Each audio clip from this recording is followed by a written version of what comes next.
Okay, so this class is very different from probably the other courses that you've taken up to now. Business law.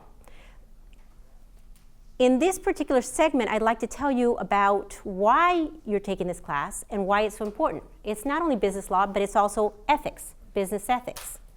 Ethics before was taught in the philosophy department. Many of you have already had an ethics course, and if you haven't, you've had your mother tell you, don't do this is right, this is wrong. So what is different about this class? Why has this class been brought into the business school?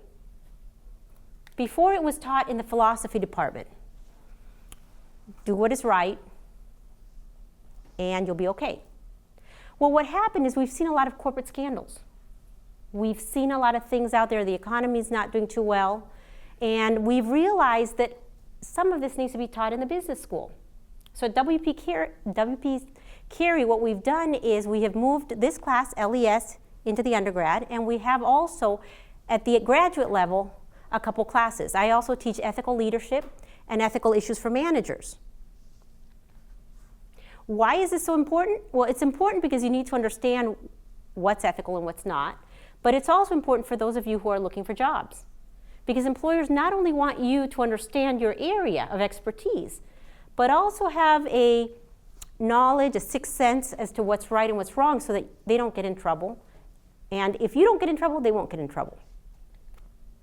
So when you're looking at climbing the corporate ladder, you're looking for promotion, you're looking for a job. One of the most important things that you have to understand is which ladder to climb. You're going to have a whole bunch of different opportunities. Okay? And the problem that we see sometimes is you're so excited to take that job. You're so excited to work for that company or to get that title, that promotion.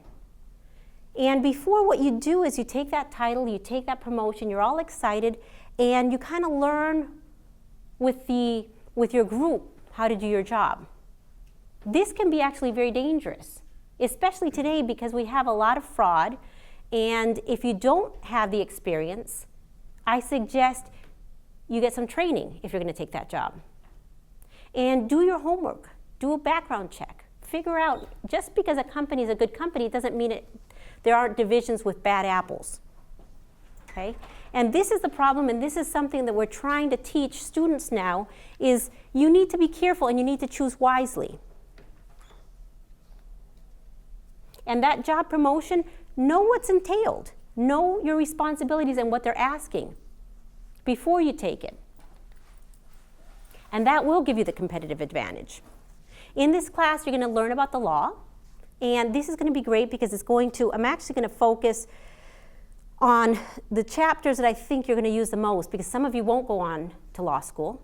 And this is valuable information that you're going to be able to use later. Contract law, employment law, and maybe you won't have an issue, but your friend will, or your aunt will, or a cousin. And lastly, it's great, for a cocktail party. So when you're going for the top, you have to always be careful and look up and think about what it is, what company you're working for. What is it? What are the goals of this company? If you take a look, companies have different ways of looking at the world. And there's some that are more in tune with shareholders, and there are some that are more in tune with corporate responsibility and consumers and whatnot. So take a look at their goals and see if they're in line with what you're looking for. And if it sounds too good to be true, sometimes it is. So let's begin. What is it about globalization that makes this a little bit more challenging than what you've faced in the past? Well, when you're dealing with a multinational, you have different countries, and different countries means different laws, different ways of doing business, different languages. Right now, what we see that's really hot is the data breaches, right? We see it all the time. We see the hacks, we see Target, we see Michaels. Recently, we just had Albertson. UPS, Neiman Marcus. Okay? This has got us all very, very stressed out. Okay? Some of us are concerned about swiping and using cash or doing something differently. These are the types of issues that you guys are currently dealing with. And actually, many of them are a result of globalization. So in order to tackle these problems, we have to have a new way of thinking.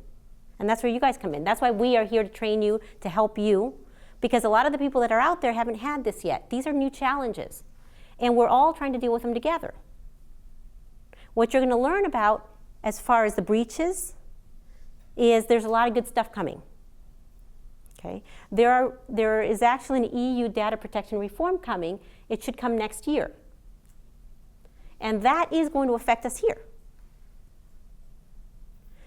The EU data protection, in a nutshell, basically is going to change the way anybody who does business with the EU, so those that are either selling goods or services or through the internet or maybe monitoring the EU citizens, are going to be liable if their data is taken, if their private information is compromised.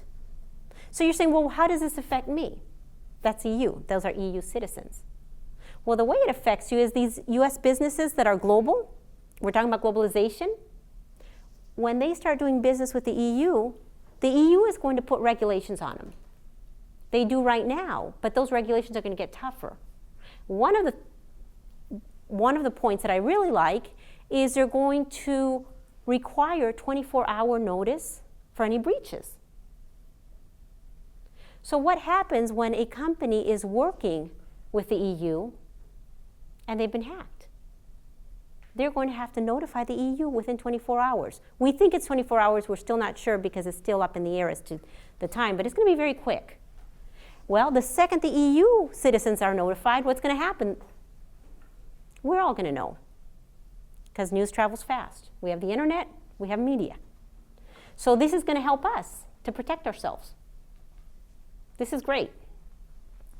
Some other changes, the EU is going to require a data protection officer for anybody who has 250 employees or more.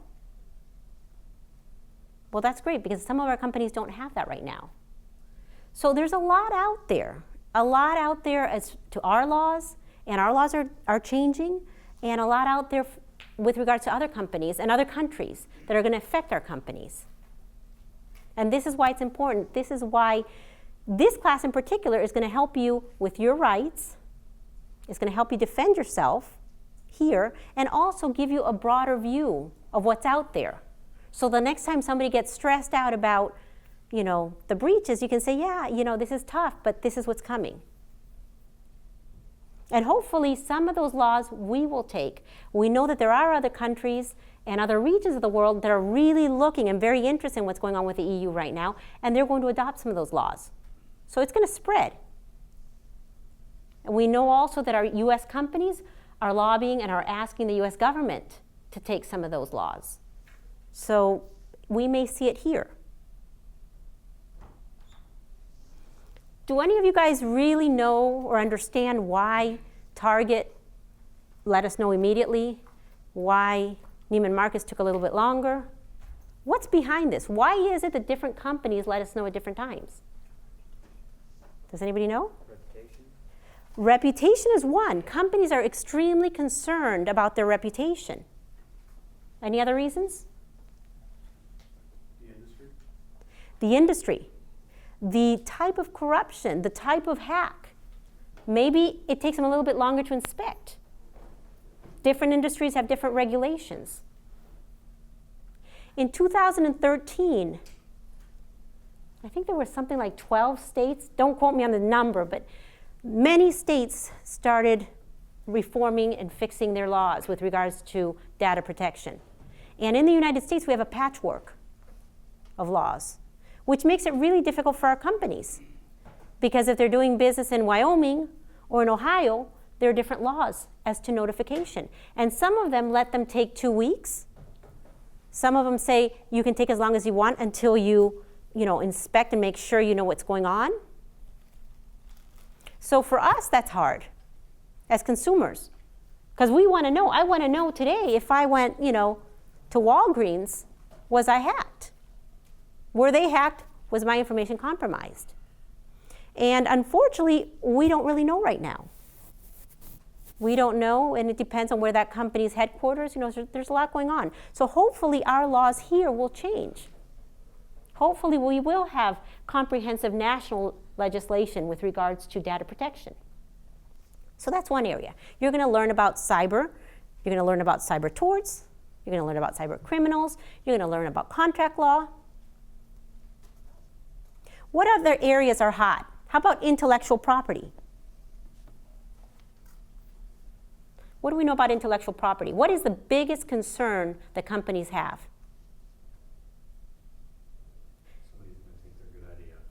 Somebody's going to take their good idea. I worked really hard on making this clicker. Okay? There's nothing else out there like this. And all of a sudden, somebody else makes it just like this, or similar to it, or not as good as this, but it's got my name on it. Counterfeiting of products. It's something you've heard about. We're going to discuss that. We're going to discuss how dangerous it can be, and we're going to discuss what it can do to a brand, how it can destroy a brand. In the past, we saw mom and pops counterfeiting. I grew up, when I was younger, everybody had the Gucci watches, the Gucci purses. They were sold out of trunks and parties, and everybody had them. Okay? It was kind of fun, and you could afford something that probably your parents weren't going to buy you. Today, it's a little bit different. Today, it's very dangerous. And for companies, what I try to explain to them is, if you turn a blind eye, let's say you're doing business in Latin America. Let's say you have this market. It's a big market. And some counterfeiting over here. And you say, well, it doesn't matter. That's the cost of doing business. There's a little bit of counterfeit here, but I've got the market. Well, what happens is if you let that go, eventually, this clicker that they're making that's substandard, first of all, it can hurt your reputation. It can hurt your brand. But let's say it's so bad that it doesn't really resemble yours. Okay? So you let it go, turning a blind eye. What's going to happen is, with time, do you really think the guy that's making this is going to stop when he knows his is a substandard product? No. It's going to get better. It's going to fester. It's going to grow. The more it grows, the more it will resemble yours. Until eventually, it's almost identical. Then the problem is, it starts getting into the gray market. They start mixing it with your product and giving it to distributors. So all of a sudden, you've got two products, one that's bad and one that's good, and it's being sold. We had, I think it was last year, or was it this year? We had one of the biggest sting operations here, and it was chapstick, Vaseline, Vicks Vapor Rub. These are products that we use. These are products that we use on our children, on our babies. And the problem with counterfeit is it's not generic. It can hurt you. It can harm you. So this is real. And the problem is, the products that were there, they were sold in regular drugstores. In a regular drugstore that you would enter into, and you couldn't tell the difference because the products were so good. So we've just identified two different issues. One, the product may look so good that it resembles yours. Secondly, that product may be dangerous. I tell my students, when you go to Mexico for spring break, don't buy the beer on the beach. That cheap beer could be deadly. It could be counterfeit. And that's scary. You've got all these students going down there. And if they drink too much, they may end up buying that beer. And you don't know what it is. And counterfeiters don't care about you. They care enough to make the product look similar enough so you buy it. We're going to get into what can be found in these products, and then you're going to realize just how dangerous, but that comes later. Another issue, let's say it's not that. Let's say this product, is harmless. You cannot, it's not something you can eat, it's not something you can drink, it's not going to be something you're going to be putting on your body. Let's say it's just a necklace. Okay? I don't have one on me, but Tiffany necklace. True story. There's a necklace that Tiffany makes. It's called Return to Tiffany or Return to Sender or something. It's their very typical Tiffany necklace. Well, what happened? Counterfeiters got a hold of it. The product was made to perfection, and it can be found on eBay. Actually, probably more counterfeit Tiffany necklaces can be found on eBay than the real thing. So what happens? When you get one of these necklaces, when somebody actually gives you one, and you want to return it to the store and get something different, because you really didn't like it, they won't take it back. I know, because I tried. And I said, no, this is a Tiffany necklace. And you know what they said? We don't know the difference. The counterfeit is so good that they cannot take the product back. Imagine that. All right, so that's one problem. The other problem is, do you really want to have a Tiffany necklace when everybody's going to look at you and wonder whether it's a counterfeit? No. You're going to start buying something else. So Tiffany has now lost its market. Anytime you have a really good product, Chanel had a purse with the C's. It's everywhere now. So guess what? They're not making it anymore. Nobody wants to buy it. Because nobody wants to walk around, if you're going to spend that kind of money, with a purse that everybody else says, oh, is that the real thing? No.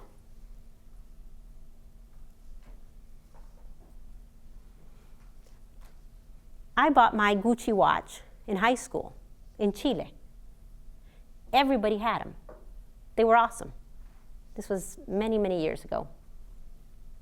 Over 30 years ago. Well, when I started making money, I got really excited. And on a trip that I took down to Chile, I went to the Gucci store. I thought, you know what? I'm finally going to have one of those real watches. And you know what was sad? Is when I went in and I asked for the Gucci watches, they said, we don't carry them anymore. We stopped carrying them. And I said, why? And they said, the counterfeit market was so bad that we couldn't make any money here. And that's when you start to realize, wow, this really does affect companies.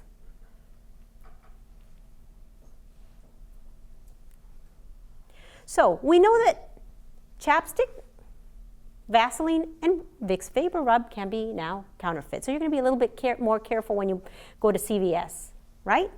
You're going to take a look at that packaging, and hopefully there'll be something that makes you realize this is or is not. Because unfortunately, even the companies can't tell sometimes. We know that watches and we know that purses can be counterfeit, and shoes, right? How about an egg? Hen's egg. Can a hen's egg be counterfeit? Anybody? Yes. Who said yes? He's correct. That's pretty scary. There's a video you can watch. If you go into Google and you type in counterfeit egg, it's a 1-minute video. And in 1 minute, it will show you how to make counterfeit eggs. And it causes dementia.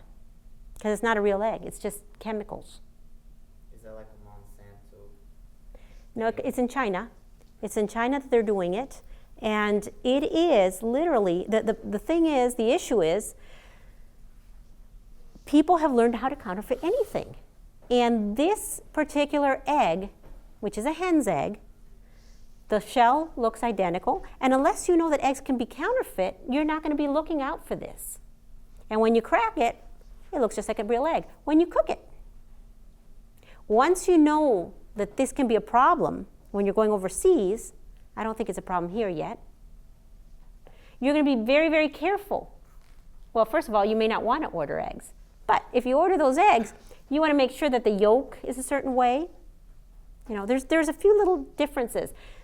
But to the average person, looking quickly, eating a sandwich, or having eggs for breakfast, you're going to think it tastes a little bit strange, but you're not going to think about it. And the concern is, yes, I've just told you about the egg, but what else is out there that we don't know about? What else is counterfeit?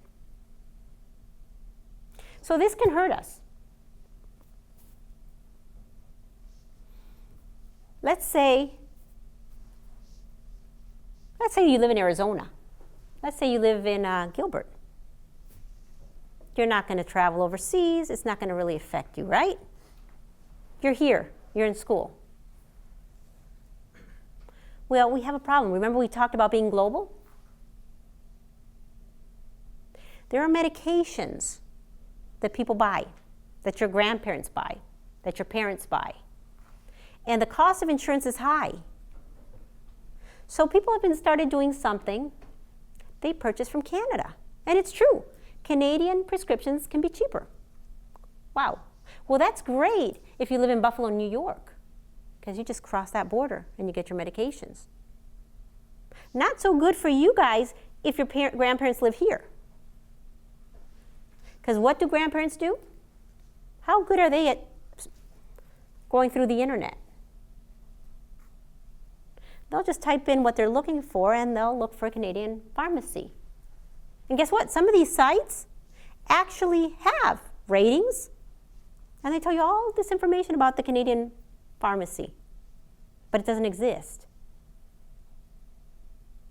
And the drugs they're getting may be substandard, may be the wrong dose, or may entirely be something different that they don't even know that can harm them. These are some of the concerns that people have. Well, you don't have grandparents, or your grandparents are not on medication. The issue is these drugs are being sold in underdeveloped or less developed countries. And people there are buying them and taking them for their diseases. Malaria is a good example. What happens when you take a medication and it's not the right dose? You end up with drug-resistant diseases. And that affects all of us. Because now that's something we can't fight. So this is why it's so important to pay attention. It's so important to have this, to be alert and aware about these issues. This is why business ethics is here. Because some of you guys are going to work for these companies, and you're going to be more alert when you see counterfeit, and you'll do something about it. Counterfeit with regards to cars, automobile parts is huge, airplanes. You know, these are issues that can affect us. And you may be working, you know, you don't have to be an SVP. You can be part of a project manager. And all of a sudden you're given a deadline. Okay? A deadline you can't meet. Or your buddy can't meet. Your friend's telling you about a deadline. Okay? Or there's not enough money. Okay? The budget is not going to cover all the parts that you need. Either way, your friend decides to go on Google and gets the part. And guess what? It's cheaper than what you actually need, and it's going to be here on time. These are the types of issues that you have with your employees. And months later, maybe a year later, the product is recalled. And when you find out why it's been recalled, there's a counterfeit piece. So it can destroy the whole thing. All of a sudden, the company loses all this money because somebody decided to Google and get something to meet a deadline. Or your office manager in a firm was told to go get cords, electrical cords for the office, and she got them online. And they were counterfeit. So all of a sudden, your computers don't work. These are real stories. Prior to teaching, I worked in-house. I worked for 20 years before I started teaching. And I worked with companies, and one of my areas was counterfeit. And I would try to explain to my executives and my employees why this is so important, how this can affect the bottom line, and how it can affect society. If you all of a sudden are in a country and you're turning a blind eye and you're not paying attention, you're not allowing other companies, mom and pops, to compete. And then when you pull out, there's a big hole that's left. So you have to be responsible. You have to, if you're going to be operating overseas, you have to take responsibility for your actions. So we've talked about counterfeiting. What we haven't talked about is where some of that money goes. We haven't talked about terrorist financing, which is also a concern, because the charities that they were using for terrorist financing, well, they got caught. So guess what? Drug trafficking didn't really work too well. Because what happens with drug trafficking? You get caught, you get arrested, there's a lot of publicity. You can actually use those same tools for counterfeit. You're not in the limelight. All they take is the product, they seize the product, you can get more product later. And the return is pretty good.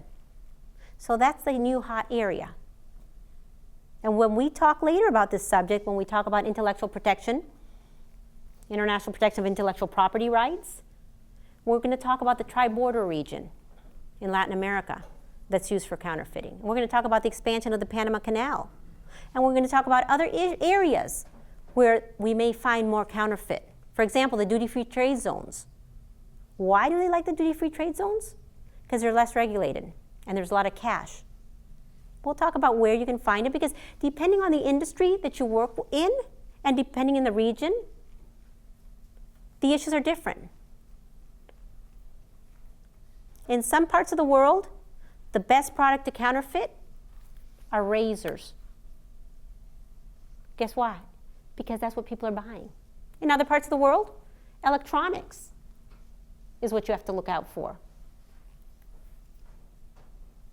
So it's not the same. I can't say for everyone, this is what you have to watch out for. Depends on your industry and depends on your region. And some of you may have more of a challenge than others. So if we all know this, and we're all aware of Enron, WorldCom, Adelphia, all these corporate scandals, we're also aware of the amount of jobs that were lost as a result of that. A lot of people lost their jobs. How did this happen? We have regulators. We have employees. We have prosecutors. We have so many people involved, so many eyes and ears. So how do these scandals happen? And how do they go undetected for such a long time? Look at Bernie Madoff. Any thoughts?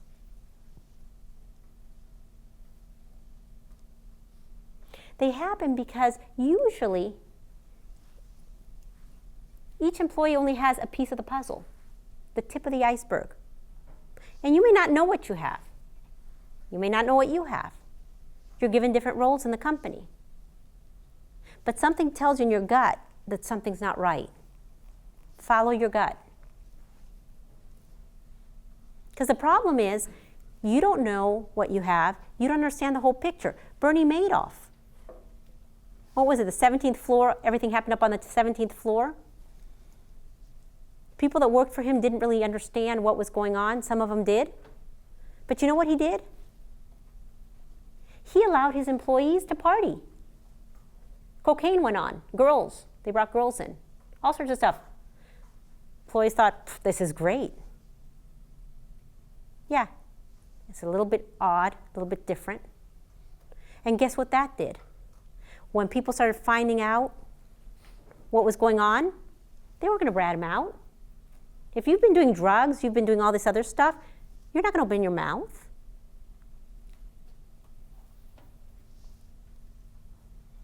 The culture, the corporate culture, what goes on. If you're doing something illegal, heads up, there's probably a lot more going on than you think.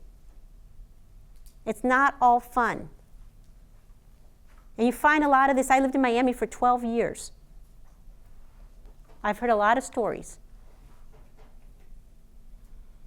So these are some of the things you have to consider. Now, one of the reasons corruption goes on for so long is because you have different pieces of the puzzle. You have the tip of the iceberg. Another reason is we all know about Enron. We all know about these scandals. But guess what? The articles don't tell us the details of how they occurred. We don't know why they occurred, and so it may happen again. So we need to educate you guys so that when you see something, you'll spot the issues.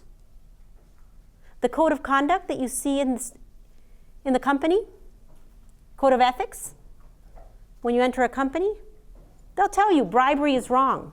They'll tell you don't do this, don't do this, don't do this. But the problem is what's in between those lines, the sensitive points. There are a whole bunch of different issues that you may fall into, not realizing you're violating those codes. If you notice, bribery is wrong, bribery is illegal. Yet facilitation fees or grease payments are actually illegal. But if you do them, you'll probably get fired. What's the difference between bribery and a grease payment? Well, bribery, first of all, we know about the Foreign and Corrupt Practices Act, but bribery, you're going to be giving somebody, let's say under the Foreign and Corrupt Practices Act, you're going to be giving money to a government official so that you can get a contract. A grease payment, I'm going to give you money, you're supposed to be doing this, but I want you to do it faster. So here's some money so that what I've asked you to do, you do faster. That's not illegal, but you'll get fired. Why? Because an employee is told this is legal, this is illegal. All of a sudden, the line becomes blurred. And you're too close to the line, and you can get that company in trouble. So the company says, you know what? Let's put the line back here. These are the kind of things you have to think about, because when you go overseas and you see people doing this and you say, well, they do it over here or they do it over there. When in Rome, no. Also, U.S. companies and U.S. citizens must comply with U.S. law wherever they are. We're taxed on our worldwide income, and we also have to comply with our laws wherever we are. So it's even harder for us. Because we may end up in a country, we may end up with an internship in a location where the laws are more relaxed and the people are more relaxed. And all of a sudden they're asking you to do the same thing. The only difference is you can get into a lot of trouble, especially if it's a foreign company. So anyway, these are some of the topics we're going to be talking about, and I hope you enjoy the class. Globalization, Professor mentioned globalization, good side and bad side. What is the good side of globalization that you can tell me about?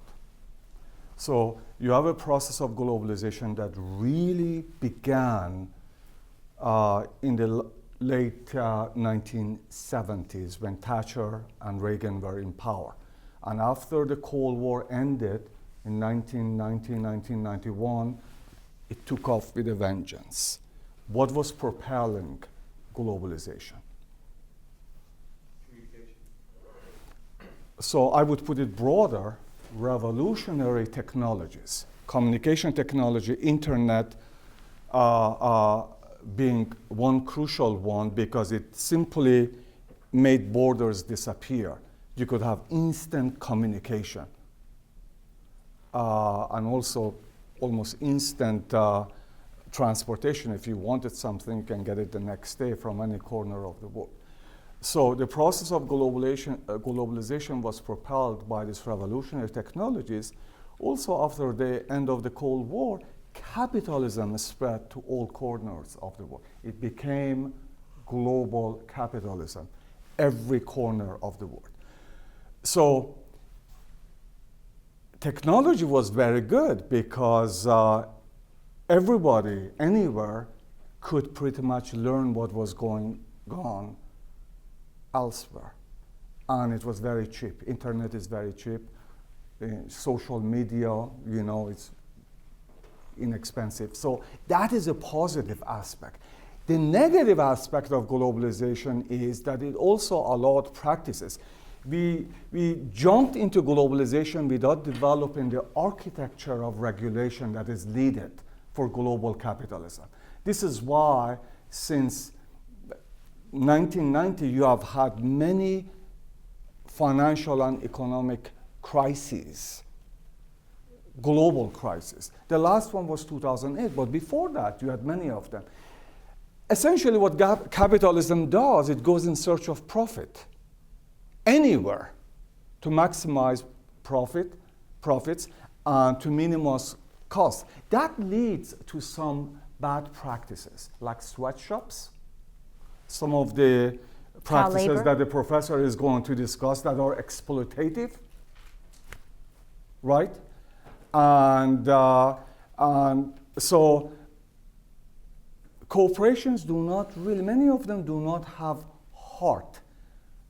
You have to put a heart in them. You have to make them act in a humane fashion, otherwise they'll be barbaric. They'll go and establish toy factories, let's say in Bangladesh or India or China, and some of those people that they give contracts to, they lock the doors, and then you suddenly have almost 1,000 people in Bangladesh. When was it? Last year? That so these are some of the practices. So it's very important in the age of globalization for you to know what is positive, a lot of positive things, but you also have got a process of globalization that is not regulated. This is why global corporations can do some of the things that they are doing and can get away with it. And when you try to do some regulation or have global governance, they resist that. So we are not that, so you are going to see more and more of this crisis. But who is watching this? So I want to introduce to you a concept and see if you can relate to what the professor was saying. In any democratic society, you have three forces. One is government, which has got the authoritative use of force. They are the authority. The other one is market. Both of them can be abusive if they are not regulated. The government, as we see, for example, in Ferguson, if the police can become abusive. Corporations can also become abusive. Corporations are totalistic. They actually condition your needs and demands. They can, and they resist regulation. So you have got the market forces that they want to intrude into your life. You have got the government forces. What is in between? Can somebody tell me? What can pretty much ward off the abuses of these two forces? Consumers? What? Consumers, Consumers? the public. Okay, give me a broader term for that.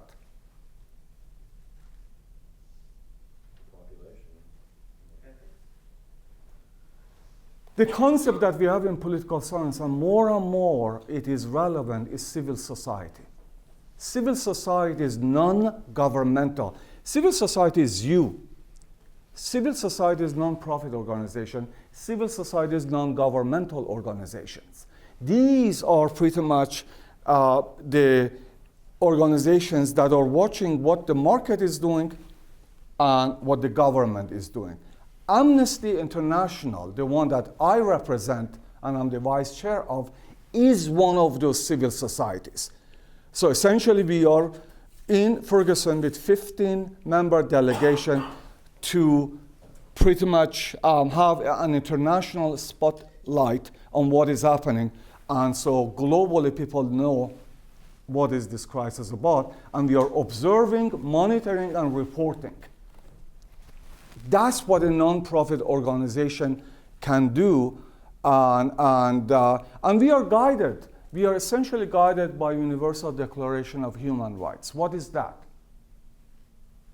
1948, the UN passes these universal human rights. It essentially says that every human being is endowed with dignity and some inalienable rights, that they should be treated equally. And so what Amnesty International does is it upholds these human rights, these civil rights globally, regardless of your race, regardless of where you are. You can be in China, you can be in Russia, you can be in Iran, or you can be here. Those rights, you're endowed, you're entitled to them. So we are a global movement of 3 million people, 300,000 of them here, that are constantly watching what the government is doing and what the market is doing, and highlighting the abuses by our research, by our actions, and by our advocacy.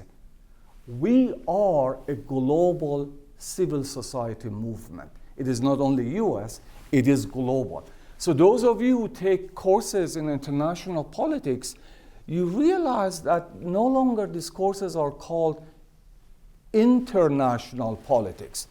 International. You have 192 countries, and these have been always the main units of analysis, the main players. More and more these courses are called global politics, because in addition to nations, now you have non-governmental players. You have Amnesty International, or you have, let's say, International Red Cross, which is, for example, very active in Ukraine, as Russia claims that they are giving aid to Ukraine, and they are monitoring to see what arms and weapons are coming with that aid that they are claiming to be sending. So people also, if you have read, any of you have read Thomas Friedman, his book, The Lexus and Olive Tree, which is the best book to introduce you to the concept of globalization. Any of you have read that? He essentially says that in the age of globalization, you also get super empowered individuals. Can you give me an example of one of them? Osama bin Laden was a global player, a super empowered individual, a non-governmental person. He didn't belong to any government. But he acted on the global stage, and you saw the impact, the awful impact that he had. So Amnesty International, essentially, it was founded in 1961, so we are 53 years old. I want to read for you to see the impact of civil society. Harry Potter series is written by who? J.K. Rowling, right? She used to work for Amnesty International, and this is her reflection. She says, ordinary people whose personal well-being and security are assured join together in huge numbers to save people they do not know and will never meet. That is what we do. We look at human rights abuses, be it political prisoners in China or Iran, be it religious rights of people that have been repressed, and we make a fuss about it. We document it. We bring it to the attention of governments that do those repressions, and there are members advocate for them by writing letters or by pressuring their representatives to pass legislation. Let's say here we have a democracy that the best thing you can do is to be active pressuring your government. Some of the issues that the professor is going to discuss for you, at least here. Even internationally, because we are such a big player internationally, if you pass legislation here, it has global impact. Yeah, and this is a very good point that he makes. If we take a look at international protection of intellectual property, we know that our companies want their brands protected, and there are laws, right? We don't have laws for child labor. which is shocking. But that's because we don't have anybody really pushing it. So how do we stop? We know that our companies are not involved in child labor, but why? It's because if they are, you, the public, finds out about it, and then you don't buy the product anymore. It's their reputation. But not because there are laws out there. With regards to the internet, when the internet came out in the 1990s, the EU passed their EU data directive. We talked about the fact that right now we have an upcoming EU data protection regulation. That's going to happen next year, and that's going to be where you're going to get your notice about these hacks, right? In the 1990s, the EU has always been on the forefront of making new laws. The Bank Secrecy Act that we use comes from them. There are a lot of other laws I'm going to tell you about later on, and you'll figure out how they interconnect with us. The interesting thing is when we had the EU Data Protection Directive in the 1990s, we didn't realize the extent of the problems and the challenges we would get with globalization. For example, those hacks, those breaches, they're borderless crimes, and it's so difficult to catch them because it's from one country to another, and we have laws saying what we can do in those countries. So we move very slow, and they move very fast. So when the EU Data Protection Directive came out, it didn't even contemplate a lot of what we see today. On top of it, what's the difference between a directive and a regulation? The directive from the 1990s was non-binding. It meant that every one of these countries could adopt it to their own laws. A regulation, which is what's going to come out next year, is going to be binding on all EU countries. It's going to create a level playing field. So it's going to be a lot better. Better for the companies, lower costs, and we'll go into all the other details. I would just say one more thing, and then I'll sit down and It's been great. listen. Globalization as we have it is not sustainable. It's not democratic. It's not just. So what you are going to be learning in this course regarding what needs to be done to make it sustainable. Because if you have the obscene inequality that we see globally, globalization is allowing 1% to really profit incredibly from this process, and the other 99% are not doing as well.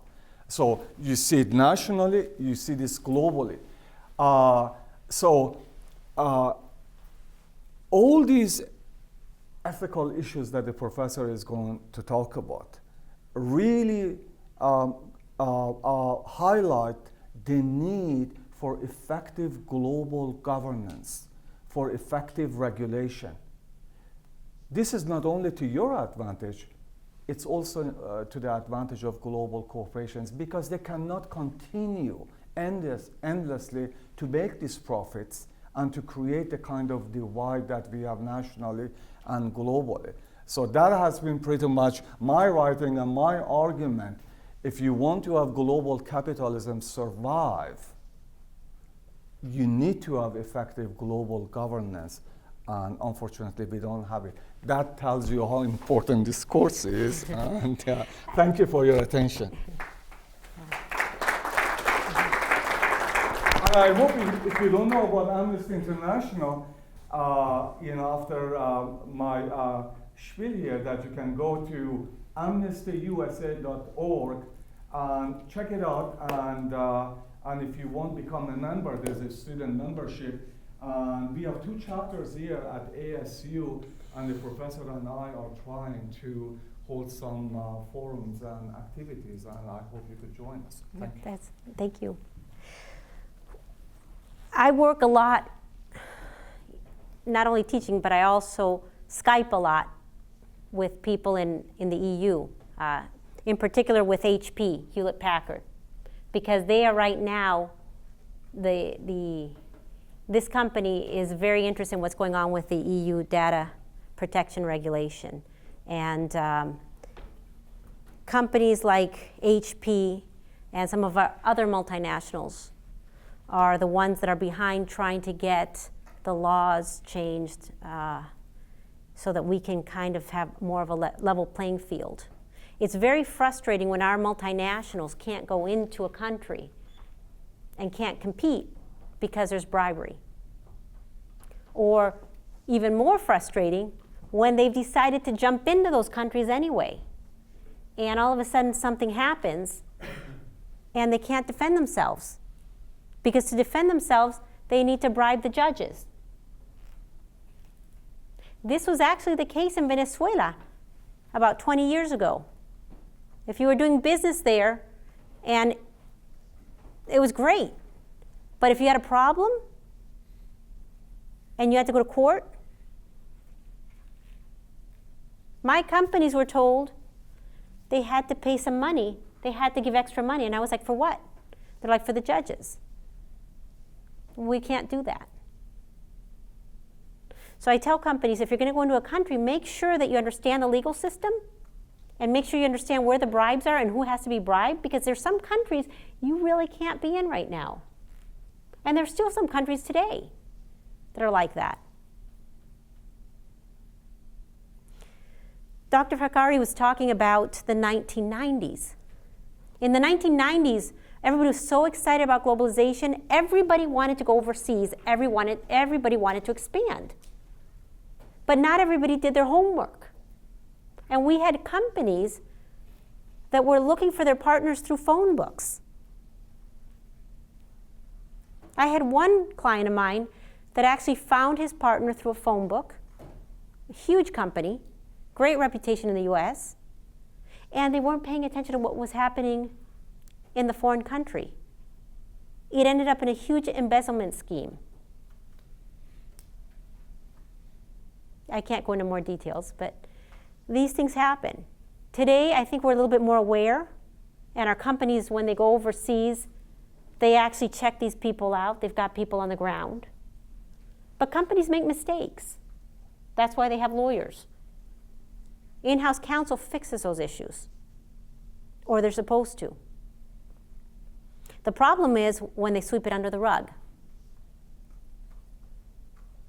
Then it affects the company, it affects the country, and it affects those employees or that in-house counsel. And those can be real big challenges.